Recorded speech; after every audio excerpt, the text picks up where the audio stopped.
What is up, though, Lions fans? It's your boy Chef. We are back, and you already know what time it is. It is time for the YAK Pod, episode number 99, which may very well be the last episode of the YAK Pod, and we will get into that a little bit later.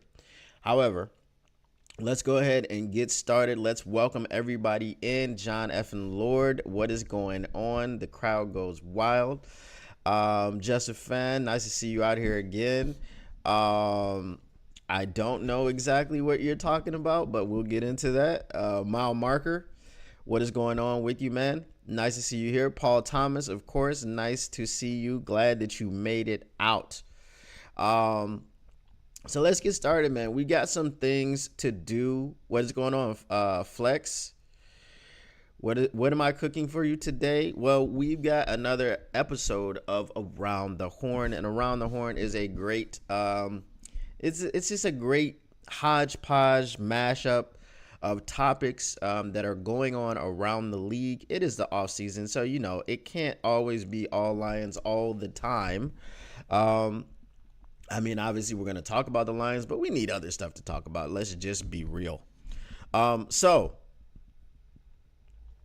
go ahead and smash that like button. Go ahead and subscribe if you're not. I know you already are.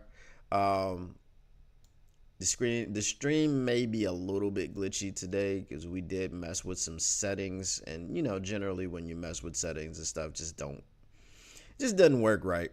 So let's see if we have too many glitching issues. I'll probably try to change them back quickly so that we can get a better quality stream. All right, so like I said, let's go ahead and get into it, man. Crazy stuff going on around the league. Crazy stuff. So here's the thing. Trevor Lawrence got the bag. Trevor Lawrence got that bag. Now, listen. The Jaguars have reached a deal with their star QB. That is very loosely interpreted star, Trevor Lawrence. Sources say they are giving the number one pick a 5-year extension worth $275 million. $55 million a year with $200 million guaranteed. And $142 million signing bonus. They said, let's just go ahead and get these guarantees out of the way. $142 million due at signing. My question is, how bad do you have to be as a quarterback to not get this type of money? I guess we'll see later on this offseason when we figure out if the Green Bay Packers will be granting Jordan Love a contract. We'll find out. We'll find out how bad you have to be a quarterback. But apparently, Jordan Love is already a great quarterback, and it only takes 8 games. You can go ahead and you can disregard the first 9 games of his career as a starter, and you can only look at the last 8 games, and that's it. So Paul Thomas says, real bad. Sir Richard, nice to see you here again, man. What is going on? So let me get to Just a Fan. He said, Easy posted on X on Woodward Sports site a best offensive players, and he had Love as number 1. I didn't see that because I believe their account has been hacked. It's some crazy stuff going on right now. So yes, Lawrence did get paid, and let me go ahead and pull this up for you guys. Let me move my camera over here to make sure that you can see, because I do have the breaking news. All right, so that is the breaking news. All right, the breaking news is that we have this guy somehow, some way, for some reason, as getting all that cash. He got all that cash. I don't know why he got it, but they gave it to him. Trevor Lawrence has not lived up to the hype. He has not lived up to who he was supposed to be when he came out of the draft. We remember that Trevor Love was supposed to be the next coming of Andrew Luck. Right? Trevor Lawrence was supposed to be the next coming of Andrew Luck. Let me turn this stuff down right quick because I just feel like it's a little bit too glitchy right now. Let me see if I can change this quickly. Oh, I can't change it while I'm streaming. So there we go. I can understand why I can't save it. But anyway, Trevor Lawrence was supposed to be the next coming of Andrew Luck, and he was supposed to be the savior of football, and he was supposed to be the savior of the Jacksonville Jaguars, not Jaguars. Okay, listen to me. Listen. It pains me to hear people say Jaguars. If you are a person that says Jaguars, I would like to ask you where the I is. Where is the Jagwires? Because that's what a Jaguar is. It is a Jaguar. It is a Jaguar. Okay, you got to do the war like Trump. Okay, and I'm not gonna get into politics. This is how he talks. Okay, but the Jacksonville Jaguars were supposed to be saved by Trevor Lawrence.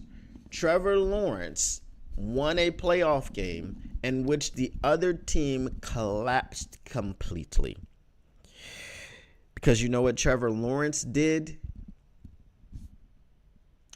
in that game? He threw how many interceptions? Does anybody remember how many interceptions he threw in the first half of that game? And they were down like 28-0 at halftime. The British accent would be Jaguar, right? So there is no accent in where wires is the correct way to pronounce it. It's Jaguar or Jaguar, right? So does anybody remember the amount? I think he threw like 3 picks, and I think 2 of them were to Asante Samuel Jr. Of the Chargers. And for some reason, and obviously Trevor Lawrence came out and he played the game that he played in the second half, and it was much cleaner than the first half. But there's no way in the world that you put your team in that hole and then you get out of the hole and win the game. That wasn't on Trevor Lawrence. Obviously, as I said, Trevor Lawrence did whatever he had to do and whatever was needed from him in the second half. But that defense is the reason that the Jaguars won the game. I believe the Lions signed more deals this year because we had the extensions. So yeah. Anyway, as I said, you do not take a quarterback who pretty much throws the game away, and by some miracle, the other team was just worse in the second half, and their offense could do absolutely nothing, and your defense held them, and then your offense just was able to score more points. I think it was like 31, or maybe the final score was 34 or 31. I don't remember exactly. But that is not a $275 million quarterback. Do you guys remember what happened the last time Trevor Lawrence, the anointed one, came to Detroit and got mollywopped? I think it was like 42-14. Do we remember those things? This is Trevor Lawrence. This is the same Trevor Lawrence who led a team last year to the playoffs. Oh, wait. No, he didn't. He didn't lead them to the playoffs. You know why? Because they collapsed down the stretch. We thought they were going to make the playoffs. We really did. But no, they didn't. Okay? So Trevor Lawrence, not great. Okay? Trevor Lawrence, not great. I think he has the one playoff win if you Correct me if I'm wrong. And that playoff win, like I said, was a miracle. It was a miracle that they won that football game. And that's why Brandon Staley no longer has a job. He doesn't have a job because he's a bad coach. He couldn't hold on to a 28-point lead. I think that if we were ahead 28-0 in the NFC Championship game, and we played the exact second half that we played, we would have won that game. Okay, so just let that think in. Let that sink in. How bad do you think our second half was? And what was the final score? 34-31? Was that the final score? So no matter how bad you thought that second half was for us, I'm forgetting the name of the team. The 49ers, they scored, was it 27 points? They scored 27 points. So if we were up 28-0 at the half and didn't score a single point in the second half of that game, we still would have won 28-27. Just think about that. That's how colossal a collapse that was for the the LA Chargers. And this is the man that you decided to give $275 million. I'm just going to sip my coffee right quick.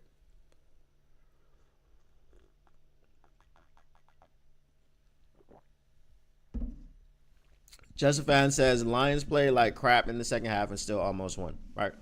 We lost by 3.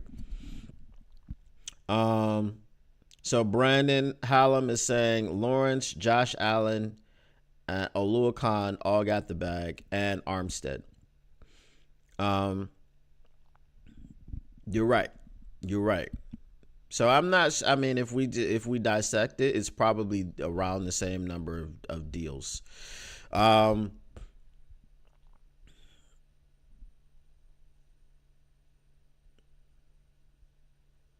Just looking in the chat here.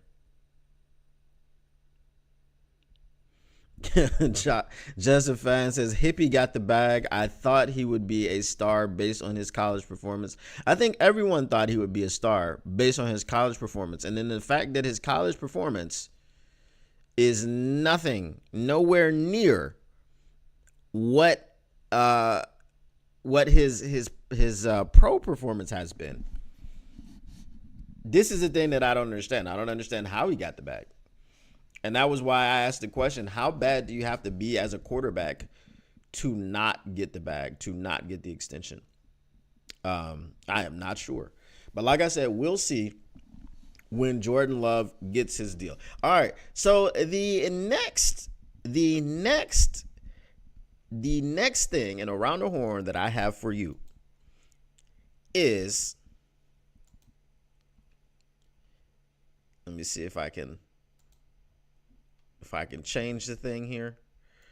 All right. So the next thing I have for you and around the horn is this one right here.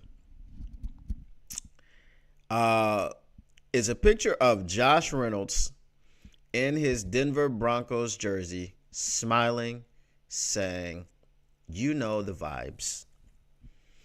Right? And I saw this in a tweet.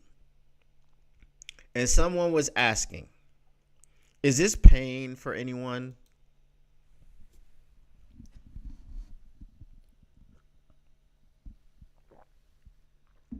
No. No, it's not pain.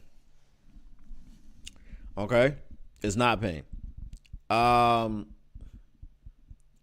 Listen, Josh Reynolds was great for us. Okay? Josh Reynolds was great for us. Josh Reynolds was Goff's go-to target. when he needed to get out of a jam, when he was in trouble and all these things. He was a very reliable target until he wasn't. And I'm not one of the people that kills Josh Reynolds for dropping 2 passes. All right. But I had a very, like I said, I'm going to talk about this. I had a very ridiculous argument on Twitter with a Bucks fan. And some of you guys in the chat know this particular Bucks fan. He's always in Detroit Lions podcasts, and he's from Michigan. And somehow he's a Bucks fan. So he's always coming in disparaging the Lions and getting dumped on because obviously the Lions 2, the Bucks 0 from last season. But the thing was, he was trying to tell me that Jahmyr Gibbs' fumble was the reason that the Lions lost that football game, and that Josh Reynolds killing 2 drives single-handedly by himself by dropping 2 passes on 4th down. Or was it one? I think it was the first one was on 4th down, and the second one was an easy one that would extended the drive, which put us in another 4th down situation where we had to go for it at the time. And you can say kick the field goal or whatever, but again, we're talking about Jake Bates. We're talking about what is his name? James Turner. And we're talking about these guys because the other guy that we're talking about, Michael Badgley, is currently on the team. He didn't instill a lot of confidence in those conditions, in those situations. His average, I think, was sub 50% in those types of situations. So I really don't think that you trot him out there and have him kick a field goal for the game.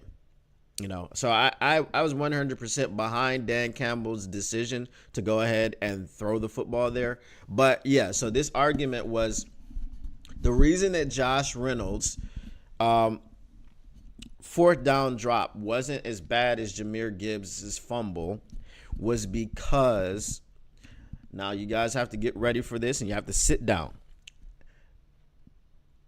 because they had 3 downs beforehand. So because they had 3 tries to get it right and didn't get it, so they wound up having to go for it on 4th down. That is why Josh Reynolds' drop was less impactful, because they had 3 tries before. I don't know how that works. A turnover is a turnover, whether it's a turnover on downs or a traditional turnover.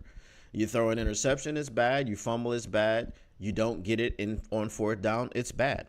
The ball hit Josh Reynolds directly in the hands, and he dropped it 2 times. So Josh Reynolds was great for us until he wasn't. Josh Reynolds, I believe, was not able to deal with the pressure of the moment. Okay? I don't think he was able to deal with the pressure of the moment. I did want to bring him back so that he could kind of redeem himself, because who doesn't love a redemption story, right? Especially if it's on your team and you're a fan of this team and you want the players to do well. So I didn't have a problem with Josh Reynolds, but is this pain? No, it's not pain. And then I think now what we're seeing when we're talking about Josh Reynolds being gone and who's going to get those targets, if we want J-Mo to develop into what we believe that he can be, unless you're a J-Mo hater, shout out Flannel Sam. If we want J-Mo to develop into what we believe he can be, you got to get him targets. You got to get the ball in his hand. You got to get him touches, whether they are, obviously the majority of his touches are going to be passing related. They're going to be receptions. But there's also running game touches that J-Mo's going to need to get.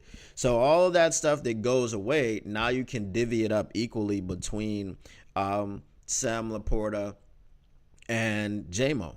Obviously, you'll sprinkle in some Donovan Peoples-Jones or whoever wins that third receiver spot, Khalif Raymond, and guys like that. But I'm not too worried about Josh Reynolds being gone. And this is not pain for me. I do not feel any pain when seeing this. Just a Fan says, as Chris Spielman says, it's football. Just do your job. Right.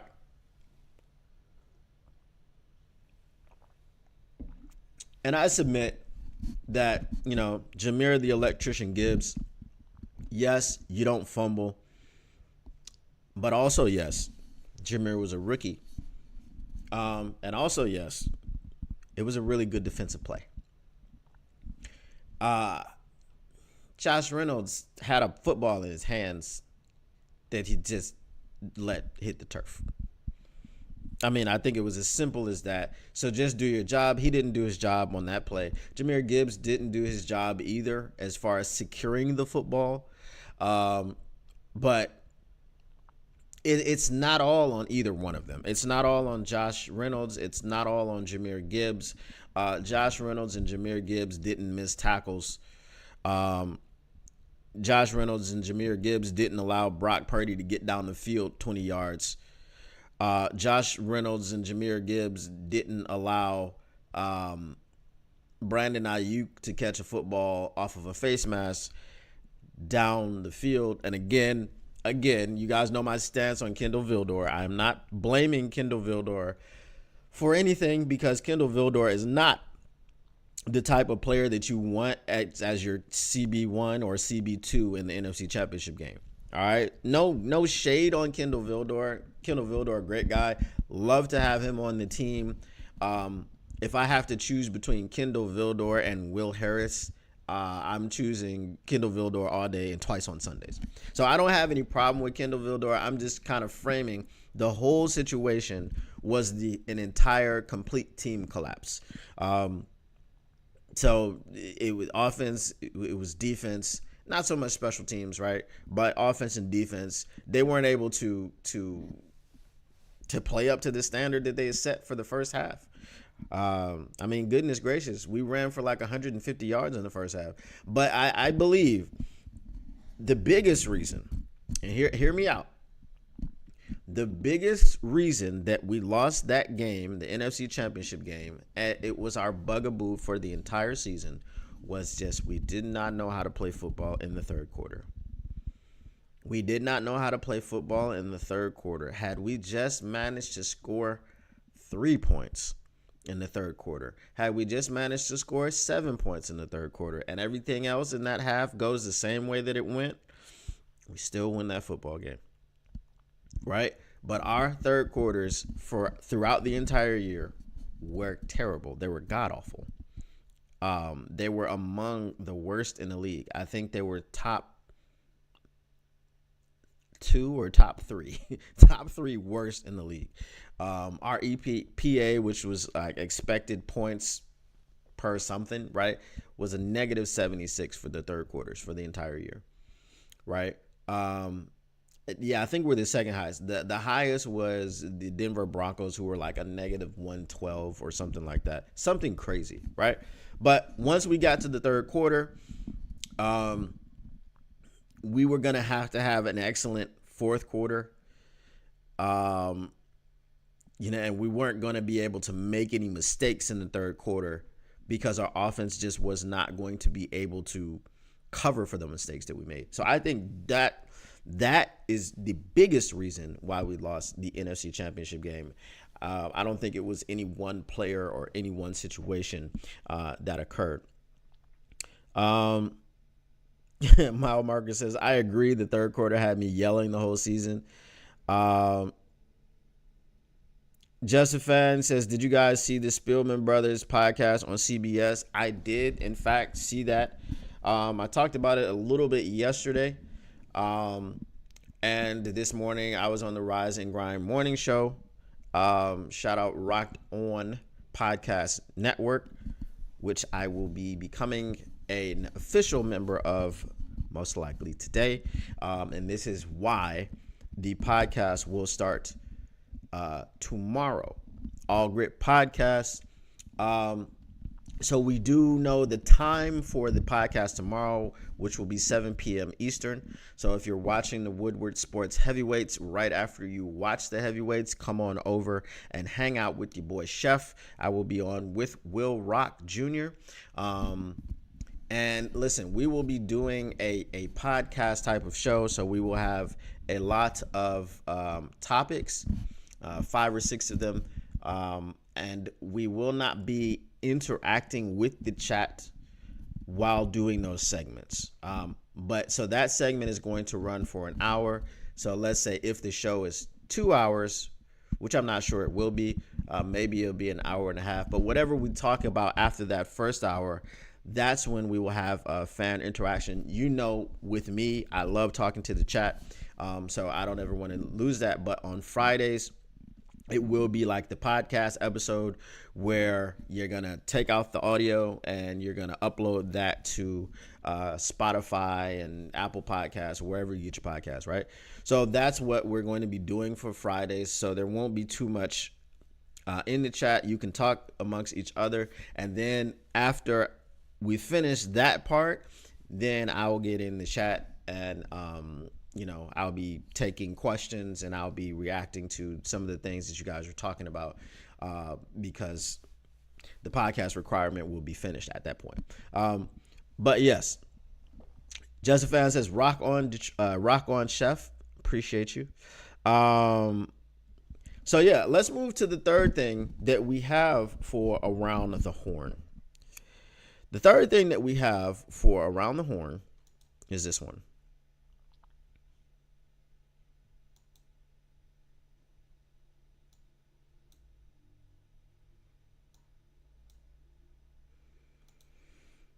All right. So we have odds to win the division, as we can see, right? Who has the best odds? Who's got it better than us? Nobody. Per PFF, odds to win the division, the Lions are sitting at 36% to win the division, the NFC North. Obviously, those aren't going to be higher because we got to split the odds between, 4 teams. Right, so we got 36% for the Lions. We've got 29% for the Packers. 20 is that 21 or 27? 21% for the Bears and a whopping 13% for the Minnesota Vikings. So what do you guys think about those odds?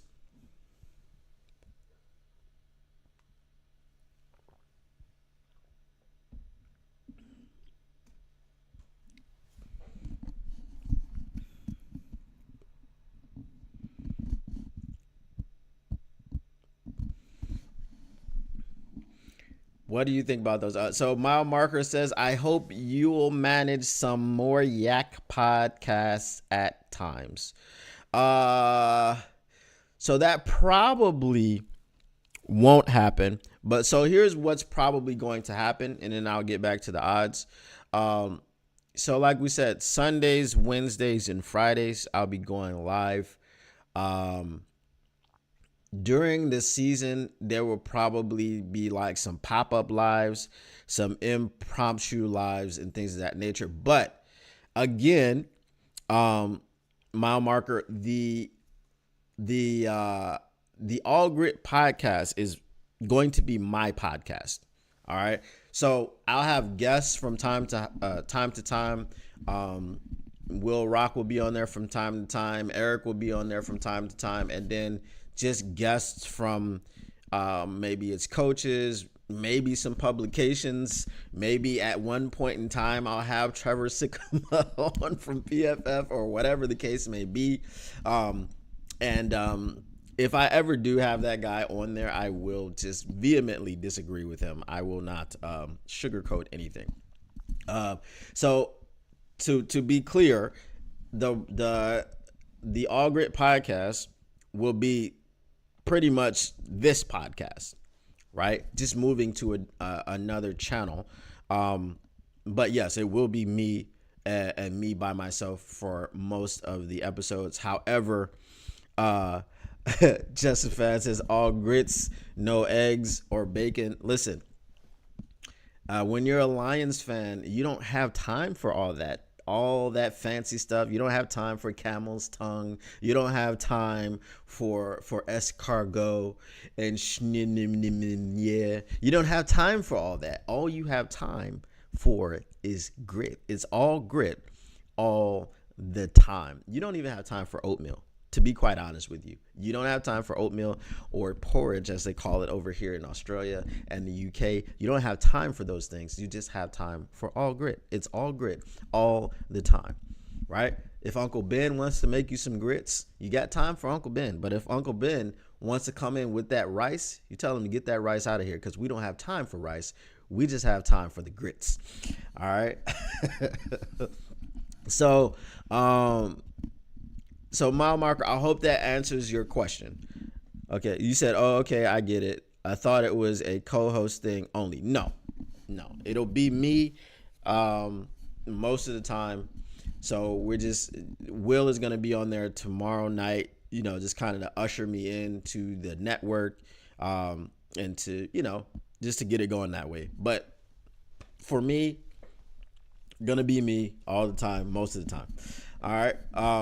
So I've had some guests. I've had some guests early on. I had Matthew Broder on from Woodward Sports Network. Shout out Matthew Broder. I had Easy on from the Woodward Heavyweights. Shout out Easy. I was supposed to have KG on, and I was supposed to have Spinny on, but we just couldn't get like the schedules to match. I was trying to have Spinny on during the draft, or around like a couple days before the draft, and he thought he was going to be able to come on, but he had some Woodward Sports stuff that he had to do, like he had to stay in the studio and prep for the draft festivities, so I wasn't able to get him on. But I think you guys will be like happy with the guests that we bring on. Obviously, like me, I'm still gonna be me. I'm always gonna be me. If you've tuned into the morning show, you've seen me just being me. I'm always gonna be me. I can't be anybody else. Can't be anything else. I just gotta be me. I gotta be the chef all the time. All right, so we're gonna get back to these odds. As we said, okay, I'll put them up on the screen one more time. All right. So 36% for the Detroit Lions, 29% for the Green Bay Packers, 21% for the Chicago Bears, and 13% for the Minnesota Vikings. So now, obviously, what we're thinking is that the Minnesota Vikings are going to be the worst team in the NFC North, but I am not so sure. Caleb Williams.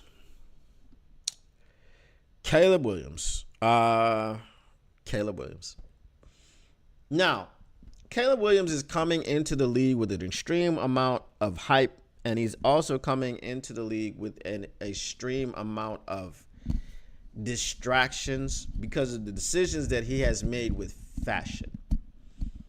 Likes to wear pink, likes to have pink accessories, likes to paint fingernails pink.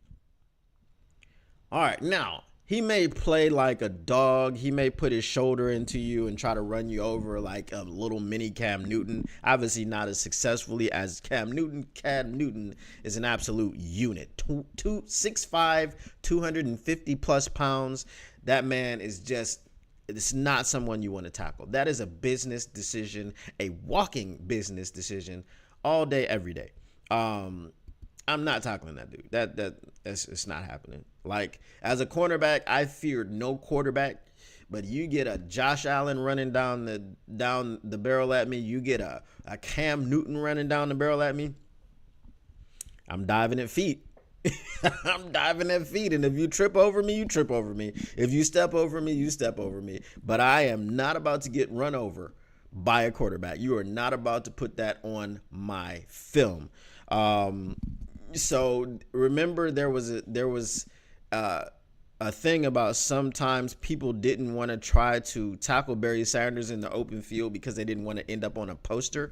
That's back when posters were like a thing, right? A lot of people had like Jordan posters and like Jordan dunking on people and things like that. That's where the term, I'm sure you all know this, But for those that don't know this, that is where the term posterized came from, right? You did something to get put in a poster, and you were the one that was in the unfavorable position. So I am not going to be in a poster with Cam Newton's shoulder in my teeth. That's just not something I am interested in. But Caleb Williams is not going to be that kind of guy. He may put his shoulder into you from time to time, but he's not going to be consistently running people over. He's just not big enough. He's not as big as Cam Newton. Now, it's not because he paints his nails. It's just because he's not big enough. But the fact that he does paint his nails is going to bring a lot of scrutiny from NFL players. And football is the ultimate gladiator sport. Okay? And I'm not on here trying to get canceled and all the, the cancel culture mob and all these people out there. Listen, football is the ultimate gladiator sport. You can't be a gladiator if you're painting your fingernails. Gladiators don't paint their fingernails, right? So all of that is going to bring in unwanted attention. It's going to be bulletin board material for other teams. Not in the sense that Caleb has said something against them, but they're just going to be like, man, defensive lines are going to be working on their jokes. They're going to have a whole stand-up routine every time they go up against the Bears. All right, what are you going to say when you sack them? Yeah, I'm going to say where's your lipstick now or whatever. And that was the other thing, like possibly wearing lipstick. It wasn't confirmed that he was wearing lipstick at that game, but it was confirmed that his fingernails were painted. Justin Fan says, I took Caleb Williams, or I too should be. I took Caleb Williams nail polish class. Mile Marker says, I don't mind his bling look, but once lived in a big city. I get it, a bit shocking for Michigan. The thing that I'm saying is it's a bit shocking on a football field, right? I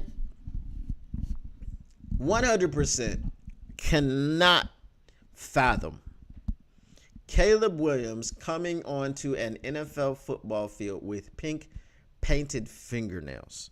But if he forgets that his nails are painted, if he forgets that he has to remove that polish before the games, I'm telling you, the jokes are going to come a-rolling, and they are not going to stop. And this is going to get into his psyche. He's going to be complaining about being bullied on the field. He's just not going to be in a comfortable situation. He's going to be like, I hate it here. We moved to China. That's what happened.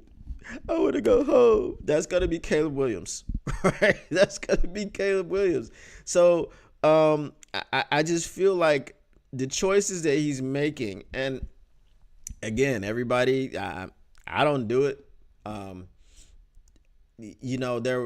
There's like clear polish if you're just trying to protect your nails and something like that. And that's not something that you can see, right? You can't see that a man has clear nail polish on. He's trying to protect his nails from getting broken or cracked or whatever the case may be, which is fine.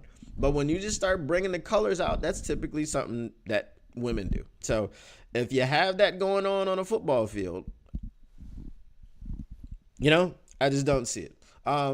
And also just when he's already provided bulletin board material. Him and Rome Odunze, there was a video going around. I don't know if they were in a bar or a club or some venue in Chicago, and they were leading the Green Bay Sucks chant. Now, I love to see it, right? I love to see it. But just, you don't provide bulletin board material for other teams, especially when you've done nothing, right?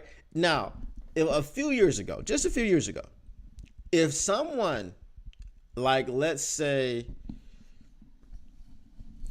Justin Fields was out when he was a rookie, and he was out in an establishment in Chicago with another teammate, and there was a there was a chant that broke out that Detroit sucked. And then the video went around social media. Cool. Because Detroit did suck a few years ago, right? And you're not providing bulletin board material for a team that's not any good, right? But when you have a team like the Packers, which is not a bad team by any stretch, and that's why they're considered to be the second best team in the NFC North, and you've done absolutely nothing in the league, and now you're going to trash talk this team. Like I said, there's a lot of stuff with Caleb Williams being a distraction, and it's not stuff that he's doing on purpose. It's just that some people don't know how to live without having attention being brought to themselves. You understand what I mean? Like, it's just the decisions that he's making. Just keep your head down, man, and go to work. I'm sure when he showed up at that game, at that basketball game, with his fingernails painted and all this other stuff, was he looking for attention? Probably not. But where are you sitting? You're sitting courtside. You're sitting courtside at was it a women's basketball game? Probably Caitlin Clark or whatever. And that was getting a lot of press. That was getting a lot of pub. And you're sitting courtside with a pink phone and pink fingernails. Now, if you had been doing this, I don't know, 5-6 years ago, when absolutely nobody was watching it, and it wasn't getting the national media attention and things of this nature, there probably wouldn't have been cameras there that were picking up on what Caleb Williams was doing with his hands and what Caleb Williams was doing with his phone. That probably wouldn't have been there. But now in the current climate, you have to be more aware of the things that you choose to do in public. And that is the point that I'm making about Caleb Williams. I don't think his awareness level, and again, he's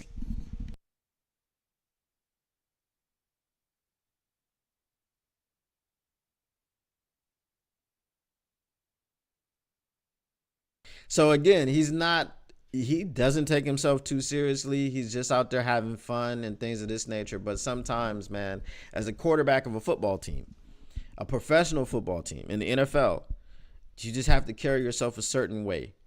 And there are just certain choices that you should make, and there's certain choices that you shouldn't make.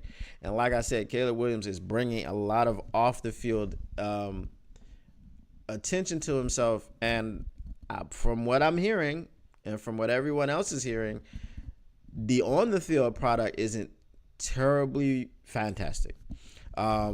Now, obviously, they're making cut-ups of him throwing passes to DJ Moore and talking about how fun that's going to be and all these things. Great. That's fine. Hype up your team. However, I am not so sure that the Chicago Bears are going to be the team that is last in that division. I'm not so sure about that. All right.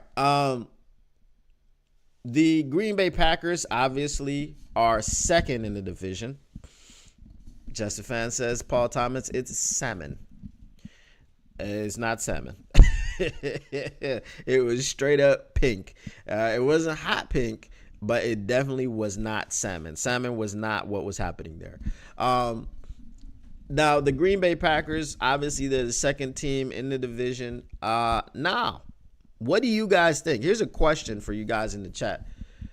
What do you think that this Trevor Lawrence news means for the Green Bay Packers? Do you think that Jordan Love gets a similar type of deal? I would be flabbergasted if he got a similar type of deal. So where do you think the Jordan Love deal is going to land for him to be happy enough to sign the contract and then return to the football field? He hasn't left the football field, but there were reports earlier in the offseason that he could potentially sit out.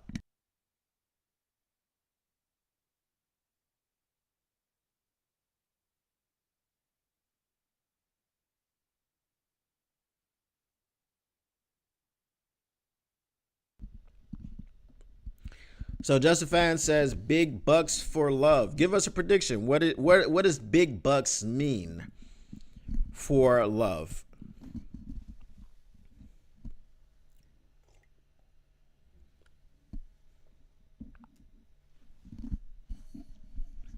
And then another thing is too, um,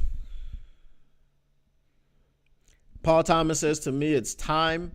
Love will want more years, possibly, but I mean, T Law did give 5 years. 5 years is a long time, right? 5 years, 55 million. You know, with T Law, I mean, it's just such a crazy contract, man. It's just so ridiculous. He's getting paid for his draft stock, which he hasn't lived up to. I don't understand that, man. I don't understand how, but I get it. I get it. I believe, and I'm going to tell you this, and I don't have anything to back this up, but this is just a theory that I have. After seeing the Trevor Lawrence deal, I believe that there are certain quarterbacks that the NFL interjects themselves into the negotiation and say, this guy can't make less than this. Right? This guy can't make less than this because he has a name. He's supposed to be, you know, Justin Herbert is another guy. Got a big deal without doing anything. He has a name, and he's one of the anointed quarterbacks. Trevor Lawrence versus Patrick Mahomes is supposed to be like must-see TV. Justin Herbert versus Patrick Mahomes has been must-see TV because they're divisional rivals, right? So very close games. Justin Herbert generally plays well in those games, but it's just the winning that doesn't often happen on Justin Herbert's end. So I believe that there are just quarterbacks where they're just like, you know what? This guy is in that crop. This guy he's in all the press packages. He's the guy that we are cropping up, and he's supposed to be the next one. We're anointing him. So now that we have anointed him as a league, it's your responsibility as a team to pay him accordingly. Not necessarily for what he has done, but for what we're telling you, or what we're telling we're setting the value as the NFL. And we're telling the team, the fans, that this guy is one of the guys. And Trevor Lawrence just isn't. He hasn't been thus far. Maybe by the end of that contract, you'll look at it and say, he earned it. Maybe it's possible. Brandon Hallam says Texans fans are celebrating. Now, here's the thing. I'm becoming less and less a subscriber to the belief that a big contract is going to cripple a football team. And this is the reason why I'm becoming less and less a subscriber to that belief. It's because, number one, the salary cap goes up year over year. The salary cap has not stayed the same, and I don't know how many years. And then having these capologists, we have very good capologists. But, there are teams, man. There are teams you just can't get it right. So if your team is one of those teams that just can't get it right, then yes, big contracts given out are very irresponsible, and they're going to cripple your team. And then also, you see it year after year. You see these teams that go out in free agency and they make these big splash deals. And it's not that the deals don't pan out. It's just that who you thought you were getting is not fixing your team, right? So you add a big piece in the middle, and you don't have anyone around him, and you've given him this big contract. Maybe you thought you were one player away, but I guess you didn't evaluate your own roster properly. Because that big contract probably should not have been given. You shouldn't have made that splash. You should have just judiciously used your money in free agency and got upgrades at multiple positions. And that happens like every single year. So Um, Brandon Hallam says Russell Wilson. Yeah, so that's what I'm saying. Bad. That was like a bad team type of situation. Um, the Denver Broncos were just a bad team, and they didn't structure that properly. The ownership, whatever have you, just they didn't do it right. They did not do it right. Brandon Hallam says, I still think this draft has 2021 vibes, a bunch of question mark QBs, and a bunch of high quality wide receivers. Yeah, absolutely. I mean, look, the Caleb Williams thing is, it's a, you have to wait and see, man. Look at Trevor Lawrence, who we're talking about. Look at Trevor Lawrence. Trevor Lawrence isn't that guy. He's not what he was supposed to be. He just isn't, right? And there were questions about Trevor Lawrence when he was coming out too. Their questions were, was he really in love with football because he really didn't have to be, right? His family already had money. He was already interested in other things outside of football. And nobody wants to hear about that. Nobody wants to hear, as you're going to be the number one selected overall quarterback, no one wants to hear that you have other interests outside of football. You may have other interests outside of football. That is fine, right? Football players are not just football players. Football players are into their people. They're into a lot of stuff. But whoever was coaching you and whoever was telling you that, hey, you should allow these people to understand that you have interests outside of football, made the wrong choice. That was bad advice. Don't give that advice to a quarterback who's supposed to be number one overall. And for whatever reason, and I don't know if it's outside interest, and I don't know if he doesn't work hard enough. I don't know if he's cracked under the pressure. Maybe now that he's signed that extension, he'll be a better quarterback because he feels like, all right, I didn't do my best. I didn't do the greatest, but I still got all this money, so maybe I'll work harder. I don't know. But, yeah, I think that was bad advice. Brandon Hallam says Bears put the B in bust. Absolutely. And I'll say, again, the Bears in the history of the franchise have never developed a quarterback. They've never developed one. Not a single one. Justifan says more than Hippie Boy or Goff, less than Dak. That was your Dax. That was the prediction for Jordan Love. You think Jordan Love is getting more than Trevor Lawrence? That's a hot take. $56 million for Love for 4 to 5 years. That's crazy. If you give Jordan Love $56 million for 8 games.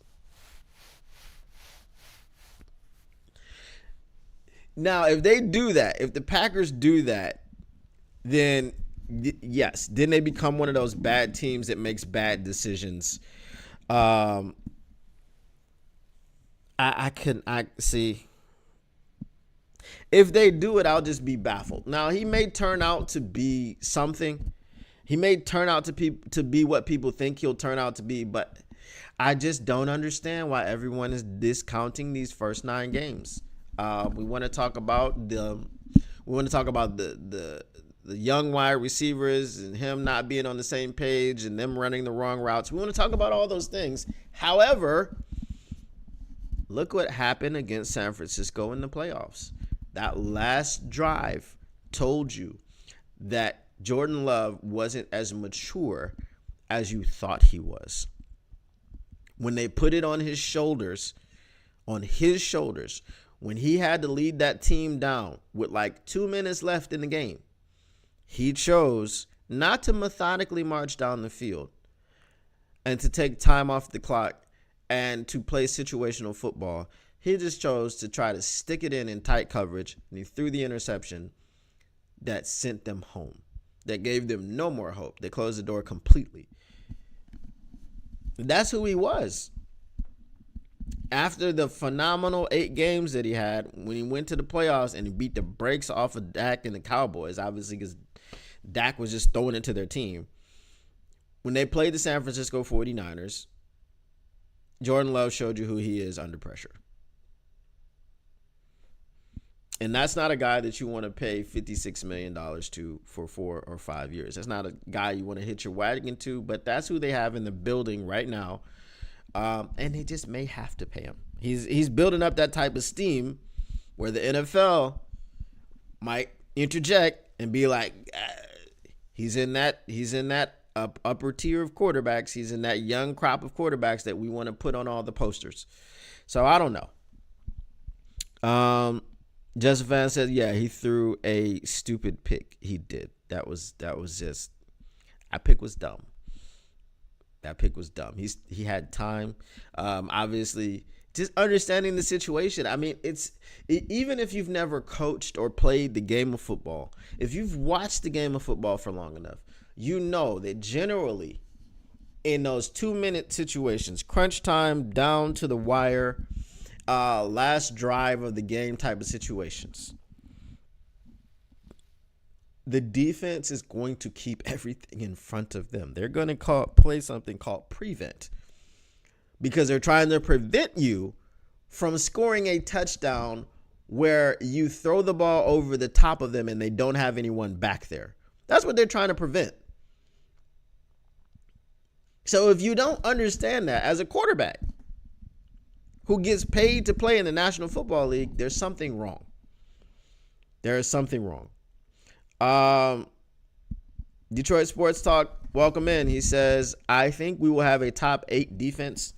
Yeah, I've been on the top 10 train. If DJ Reader and just Marcus Davenport stay healthy, I think that defensive front is going to be crazy, terrifying, and scary. If James Houston returns to form, I didn't see him not being at form. Obviously, I mean he had a broken ankle. It's his get off ankle. It's his push off ankle. So hopefully the bend is restored. We don't know, but I haven't heard any reports that he looks different, you know what I mean, in a bad way than he did before he got injured. So, generally a broken ankle or broken bone is easier to recover from than a torn ligament or something of that nature.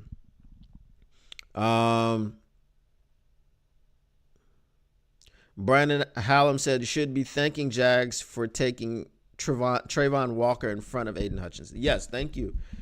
Thank you, Jags. Now, Trayvon, again, not everybody develops at the same rate. I mean, look at Trayvon and Kayvon. Look at Kayvon Thibodeau.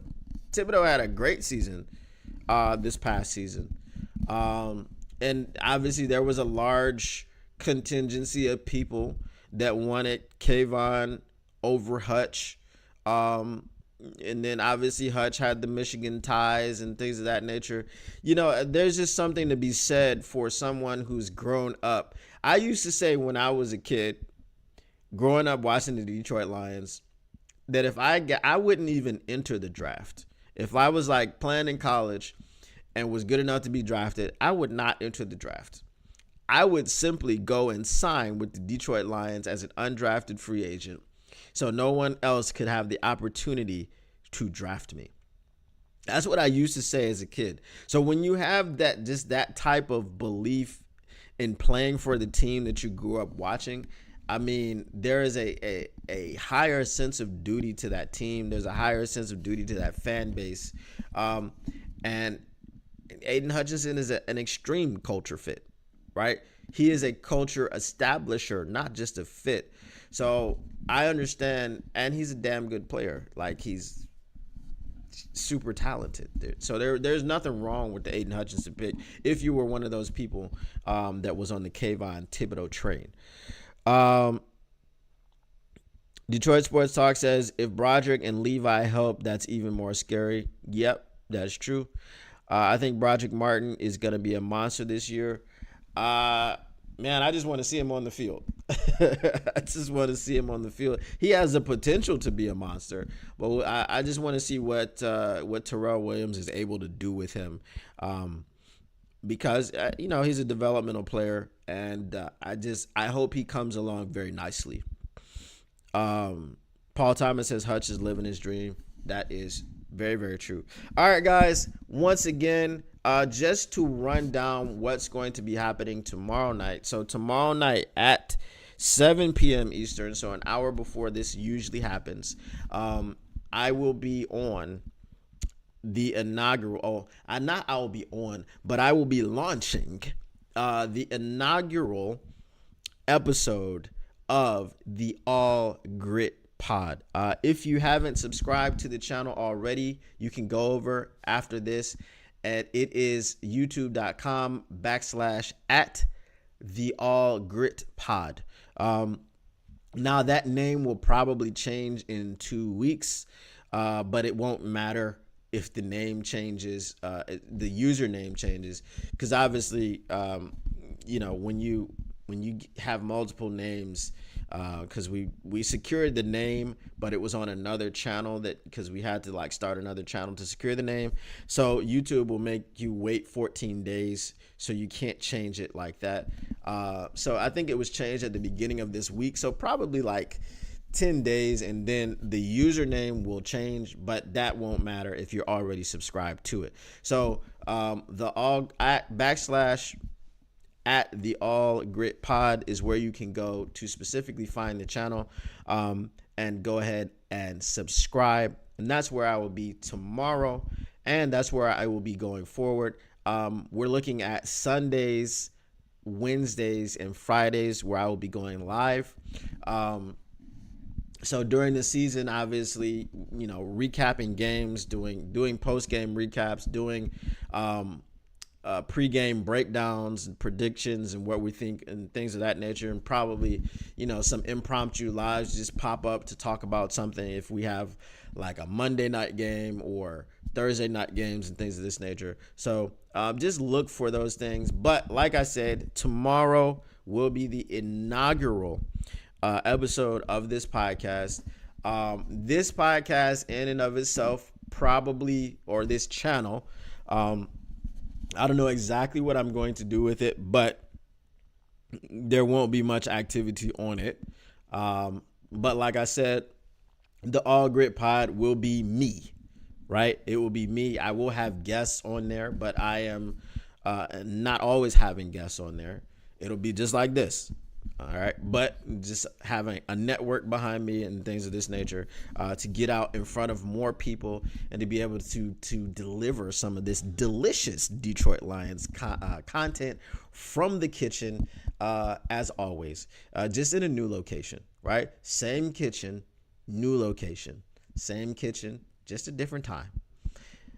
Just a different time. You guys already know what it is. Phil, nice to see you here. I'm glad you were able to come in and get that announcement, so that you won't be looking for me here.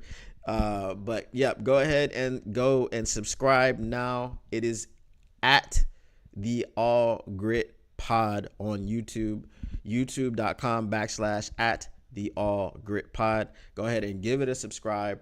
Turn on your notifications, share it just like you did with this channel. Let everybody know, because that is going to be the new home of the chef. And let me get to some of your comments before I get out of here. Paul Thomas says All Grit. Justin Fan says the Gritty Chef.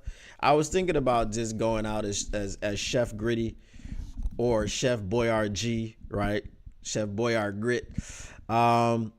So yeah, I might play around with some of those things. Mile Marker likes the Gritty Chef. Yeah, we could try that. Welcome to the All Grit Podcast. I am the Gritty Chef. I think Chef Gritty has a nicer ring to it, but we'll see.